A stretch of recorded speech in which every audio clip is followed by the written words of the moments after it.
Hey, this is Eric Gardner, and this is my podcast. Thanks for joining me. I'm going to be recording some personal stuff here and some interviews that might be kind of interesting. So if you like it, subscribe, get notified, and listen and learn a lot. Hey everyone, it's Eric Gardner, heyeric.com, and today I want to record podcast 3. So the Fed, first of all, today's February 11th, and the Fed Reserve just came out a few days ago with inflation numbers. They came in at 7.5%, which is a ton for inflation. That's a lot more than anyone wants. They were talking about it last fall as inflation being transitory. Now it's not transitory. Now we're stuck with it at 7.5%. So they're thinking, what are we going to do to stamp down inflation, maintain growth, continue with jobs, etc., to protect the U.S. economy?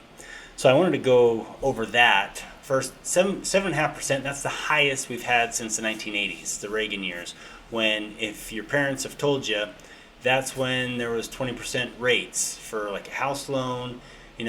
The Thomas Volcker, he was the Federal Reserve president back then, so he was a super hawk when it comes to inflation, so he was super aggressive getting rid of it when he got appointed. I think it was by Reagan.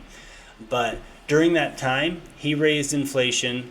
Back then they were doing this Phillips curve tech idea, where it's like you adjust monetary policy and you adjust inflation or Fed funds rate depending on where unemployment is at and where inflation is at. And so they were using those two mechanisms to control unemployment and inflation, and it turned out that it didn't work very well with the Phillips curve. So in the end, Thomas Volcker, in an effort to get rid of inflation, obviously there was a lot of issues during the 70s with the energy crisis, the Iran crisis. So he just went all in on stomping out inflation. And I have here, he raised the Fed funds rate fast. It peaked at 20% for the Fed funds rate, and we know other interest rates follow that. He didn't keep it there for long, but he kept it high, and the other rates, whether it's the prime rate or the interest rates, followed suit. And with his aggressive policy, it did create a recession in the end. And we know a recession is 2 quarters of negative GDP growth. That's how economists define it. So he did create a recession with his aggressive anti-inflation stance, which inflation's bad for everyone. So he did what he needed to do. But when I think about that nowadays in 2022, it's, federal chairman now, Jerome Powell, he doesn't want to cause a recession. So the question is, will he? He needs to get rid of 7.5% inflation, but will he create a recession along the way? We don't know that. Obviously, the monetary policy now compared to the 80s is different. The economy is different. They've learned a lot in the last 40 years, so personally, I don't think they will. Back then in the 80s, they were doing that whole Phillips curve thing where they tightened monetary policy first, so that's the Fed printing money, putting money supply into the system, and the other lever they have is interest rates. So back then they would go between money supply and interest rates, money supply and interest rates. They would go back and forth with those two levers. And right now, the Fed, they've been printing money since the beginning of the pandemic. They also drop rates to 0. So they haven't been doing the back and forth thing, but they've already committed to tightening the money supply. And they've also committed to raising rates. But I think so you tighten money supply to, maintain unemployment numbers, right? We know unemployment is super low in Utah. It's super low across the entire country. So, do we need to deal with unemployment? No, we only need to deal with inflation. So, can they get aggressive on inflation and not create a recession? I think so. Obviously, they're going to raise the cost to borrow, which affects mortgage loans and affects prime rate with banks. So, any industry that borrows money is going to be affected when they raise the Fed funds rate, which right now it's at near 0. And they're already semi-committed to 3 rate increases this year. It may be 4. Typically, they do them 0.25% at a time, or 25 basis points. So I think they're doing the first rate increase in March. So we'll see what that comes out to be. Will it be 25 basis points? Will it be 50 or 0.5%? only time will tell. But they got to get aggressive with this to keep it under control. One good thing to note about the recession of the 1980s is growth returned after 16 months. So there were 6 months of negative GDP growth, and then after that it rebounded, and we were, from the baseline we were above that within 16 months. So it didn't last too long. When you compare that to the Great Recession, which that lasted quite a bit longer, a couple of years, I think. I don't know the exact numbers, but 1980, a lot of things were going on with the economy. I think our economy is really good right now, but we do need to tighten monetary policy to stamp out inflation. So the moral of the story with that is, if you're looking to buy or refinance, in the housing industry, basically, since I do real estate, now's a good time to do that because rates are going to rise. In the last year, with rates being near zero, a lot of people refinance at 3%, 3.25%. If you're doing a 20 or 15-year loan, it was even lower, closer to 2%. But you got to remember, even if you get a loan at 4%, that is really a good interest rate for a 30-year fixed note. That's not going to be able to increase. Nothing changes. Once you get that mortgage, whether it's at 3%, 4%, or 5% interest rate, that is your fixed payment. As long as you don't get an adjustable rate mortgage, that's your fixed payment for life. The loan mortgaging company or the federal government, they can't raise your payment amount. And when you think about that, when you're comparing renting to buying, your landlord can raise your rate as inflation increases. But when you buy a house and you have a mortgage of a 4.5% interest rate on a $300,000 house, that payment of, let's say, $1,500 a month, that's your payment forever. So no matter where monetary policy goes, you're in a fixed payment where nothing can affect that. So all you got to do is make sure you keep your job and you pay your payment and you have your house and you have a place to live. So when you're comparing renting to buying, no matter where the interest rates go, I always recommend buying because it's a long-term strategy to A, help you build wealth because real estate appreciates over time, and B, to maintain or constrain costs so you're not increasing with rental increases or things like that. Your house payment or your housing cost is always fixed once you have that loan. So think about that. That's just something that's always on my mind when I talk to first-time home buyers. You're like, why should I move? Because I got a great rental. But eventually, with renting, you're paying your landlord's payment, and he's got that fixed payment, or she has that fixed payment, but your rate will increase with inflation. So just be ready for that. The other thing I wanted to talk about, so I have a friend and a client. He called me 2 weeks ago now, and he got an offer from Opendoor. So probably a month or two ago, probably 2 months now, I did a big video on Opendoor and Zillow offers because we all saw what happened to Zillow fourth quarter of 2021. I think it was November when their whole iBuying program just imploded on them. They were overpaying for houses. They couldn't get them flipped. It was their whole flipping business that they started. And it totally crumbled because their algorithm wasn't working, their Zillow's estimate. So they were overpaying for houses and they just had too many and they couldn't unload them.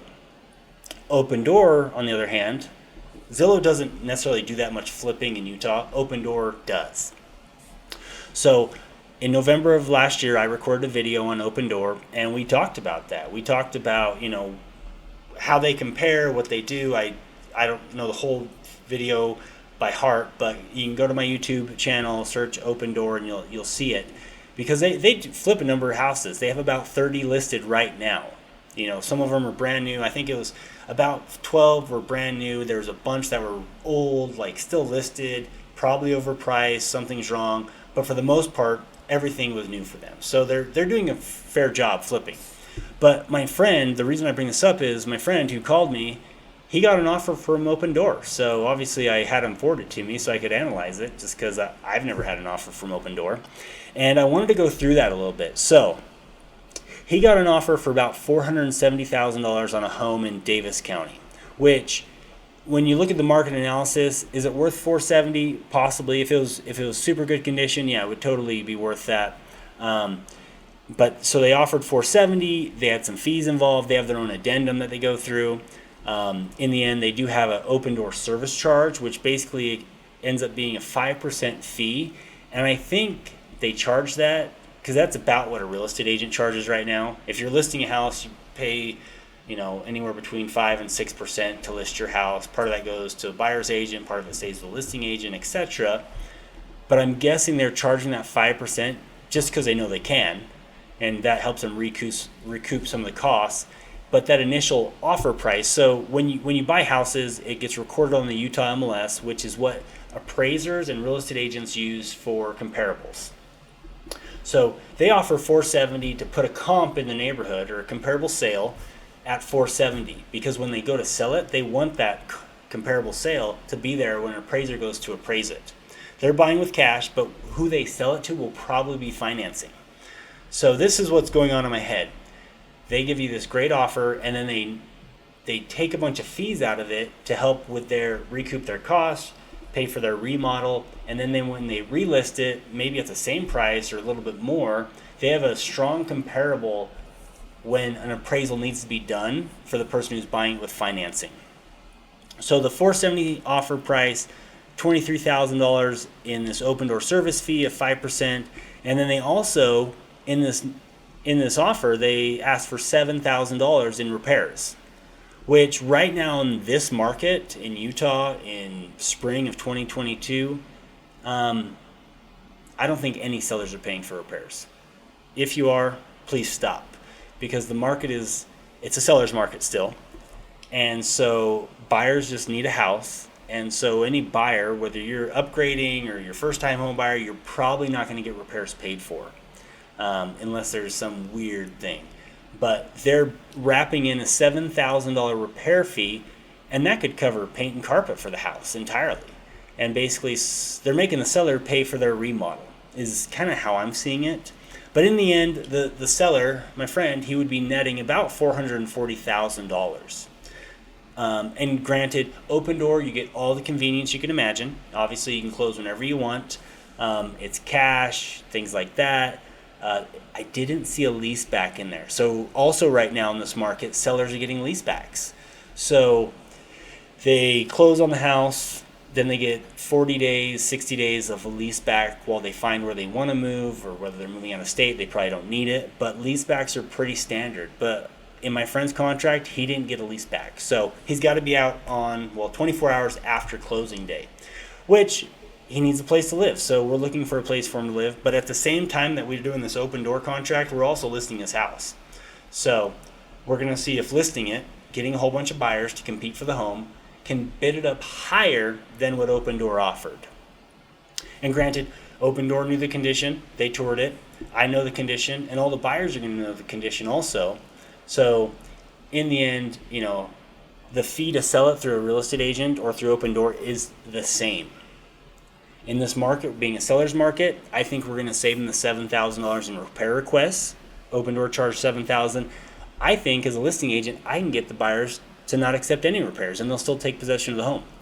One thing I think I can also do better than Open Door is get a lease back, a flexible term lease back of 30 to 60 days, so my clients can find a new home to move into. So, granted, they're not going to have cash until closing in either scenario, and Open Door does offer the convenience of no showings, things like that, but I really think I'm going to be able to net my client more money than an iBuyer. I guarantee it. And I'll update you once we're done with this whole process, but it's just an interesting case study to help me understand, and I want to help you understand what's going on so you can kind of see why iBuyers could be good for you or maybe bad for you, or you should hire a traditional real estate agent like myself. But along those lines, while I was talking to this guy, he gave me an interesting compliment. I've never heard this. I'm in this business because I like housing, I like investing, I like helping people. And with this, and I've helped a lot of people. I have people call me all the time for advice. Maybe selling a house is an option for them, but it's not the end all be all. And I've met with some clients where I tell them, we go through their finances. This happened probably 4 years ago. A friend called me. He's like, I think I need to sell my house. I got to take care of all these bills. And I sat down with him at his kitchen table, and we went through all of his bills, every debt he had, everything we needed to do. And I told him, you don't need to sell your house. That's not going to fix your problem. You need to do a cash out refi, pay down these other higher notes, these higher interest rate notes, and then just live within your means. Have a budget, with where rates are, you can totally do that and be in a better position than selling your house and renting. That is not something I advocate to anyone. And that happened 3 or 4 years ago. But the reason I bring this up is because when I'm meeting with the guy last week, he says to me, Eric, I know so many real estate agents. And granted, there's 17,000 here on the Salt Lake board. He says, I know tons of real estate agents. I know real estate agents who've been agents longer than you have, who've probably sold more houses than you have. But the reason I called you is because you know money. And I thought that's an interesting compliment, because to me that's a great compliment, because real estate's only part of money, part of investing, part of living, part of a lot of things. It's a small part of a bigger strategy in life, in my life and in a lot of other people's lives, that you need to have housing, but you got to be smart about how you acquire it, what you spend for it, and things like that. So it caught me off guard. And I was, I like that compliment, because it tells me that I'm different. I just don't, sling houses necessarily. I help people with finance. I do a lot of things, and whether I end up selling your house or not, I think I'm here to just, give you my opinion, give you my advice, because in the end, it's about service and helping others. And if there's a house sale in there, great. If not, if it's a refinance, or if it's just, consolidating, giving an opinion on how to stay within a budget rather than spending all your money, that's what I'm willing to do. And this is not financial advice. I'm not a financial advisor by any means, but those are things that are near and dear to my heart. I love finance, and real estate, in my opinion, becomes part of that. When you buy a home, you get a fixed payment, you know your budget, you accomplish, investing goals, because your house does appreciate. And if you're smart, you can move out of one house, keep it as a rental, buy another one, and start to accrue real estate like that. So just something to think about when you're interviewing agents, or when you have concerns about housing. Think about the overall financial picture, just not this house is beautiful, or I got to get out of this house, because there's a lot of different things that can go into that decision. And you should really look at your whole budget, the whole macro picture, your 5-year plan, your 10-year plan, what your spending habits are, and things like that when you shop for a house, when you decide to upgrade to a different house, or if you want to buy a rental, or any of those things. So just something to think about. And also, so by the way, I was heading up north today. I was heading to Farmington because the flip's pretty much done. We staged it yesterday. Yes, yesterday. Photography was done today, and now we're listing it. So by the time you see this, it'll be probably under contract. It looks amazing. We bought that flip back in September of 2021, so we've almost had it for 6 months. Stayed a little longer than we wanted, obviously, and we're over budget. I got to figure out this whole budgeting for a remodel thing, but I think we'll get better at that. But that Farmington remodel is done. It's beautiful. If you have a chance, go to my other YouTube channel. You can do a tour of it. There are photos online. It turned out great. It's on a 0.7 acre lot, 4 bedrooms, 3 baths, big master suite upstairs. It's really cool. It looks beautiful. But I'll post a link to the photos below. But if you end up knowing anyone who needs to get out of the house, who needs a cash offer fast, let me know. I can usually make something happen, and I'm not here to rip off anyone. Like this situation, every house we've ever remodeled and flipped, we were helping the seller accomplish a goal. We gave them fair offers so they could do what they wanted to do in the next step of their life. And I'm happy that, they felt like they were treated fair. I felt like I was treated fair. And in the end, it was a win-win scenario for everyone involved. So if you know someone who needs that kind of help, is looking to sell fast, whether it's a crappy house, got holes in the roof, flooded with water, let me know. I'm happy to take a look at it and see if it fits within our box, and see if we can help that seller out. And then jumping back to the crit race, wow, what an update for that. So we've been meeting with cities, well, one city, a whole bunch recently, because we're still trying to get a permit. And it blows my mind when you're bringing, so the Salt Lake Criterium has a economic impact of $1.2 million, general economy. It has a local economic impact of like $800,000. It books, I think it was almost 1,200 hotel nights for the weekend that it's here. Huge economic impact, in my opinion. Obviously, it's not the Olympics, but it's something good for a quick weekend.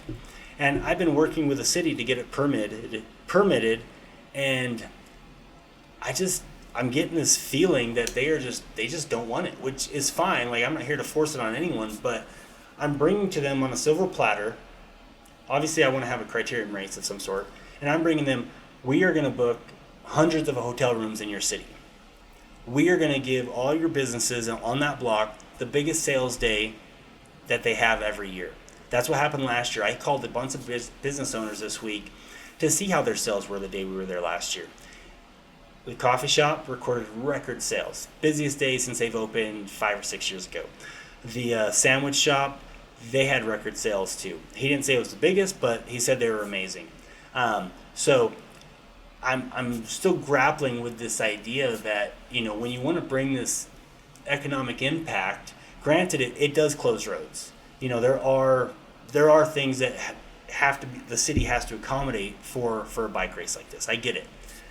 But bringing over $1 million in economic impact to a community, that means a lot. And I worry that some people are super short-sighted. I met with someone today, actually. It's like an arts director. They have a concert series in this park that we want to have the bike race around. And she was so open-minded to it. I was so excited because she's like, I see how this can fit. I just need to make the decision that, we're transitioning from this type of concert to this type of concert where it fits with a bike race. And it was a kind of a, breath of fresh air, just hearing her acknowledge that, because, I'm not looking to change a city or change like what they do or how they operate, but I'm just looking for interest in bringing economic impact while catering to more than just one demographic of a community. Because so many communities get rooted in, this is our only demographic. And I think things are changing in a lot of communities in Utah. As more money's been put into the economy, as millennials make more money in their jobs, people are moving into better communities, and I think ages in a lot of communities are decreasing. So, while Sugar House or Marmalade is like this young, hip community, I think that's transitioning to other areas that other communities don't realize yet. But I bring this up because it was Wednesday or Tuesday after one of these meetings I had. I call up my friend David, and because he's in government, he's connected with lots of government people, and I call him and I leave him a message because he lives in South Salt Lake also, and I said, hey, I got this event, would South Salt Lake be interested in it? Because we need a community who wants to embrace it. And we'll bring all the hotel bookings there, we'll bring all the economic impact there. He calls me back actually yesterday, so Thursday, 2 days later. And in that same call, so he's connected with all sorts of people in government. And we're chatting yesterday about it. And I said, we got a few options. We're looking Salt Lake, Holiday, Midvale, Bountiful, Ogden, all sorts of things. He's like, hey, by the way, his friend and my friend, I know the guy slightly, Marcus, is the mayor of Midvale. And there's already a bike race in Midvale that's planned for this year. But I'm like, what a great opportunity to talk to the mayor of another town and kind of give him my whole spiel or pitch about what it could be, and see if they're interested in, bringing this economic impact to them, because they have hotels also, they have restaurants and bars and coffee shops that can probably use the business. But I was just so excited to pick up the phone, call David, and David say, hey, Marcus, I know Marcus, let's connect, let's see if that town wants it, because he's the mayor of Midvale now. And it just reminds me, and I've mentioned this before, your network matters. Like, these people that you connect with, that they can do so many things for you, like when you want to get connected with someone. Because David knows so many people in government because that's what he's into, that he's like, yeah, let me call Marcus and let's get a meeting set up.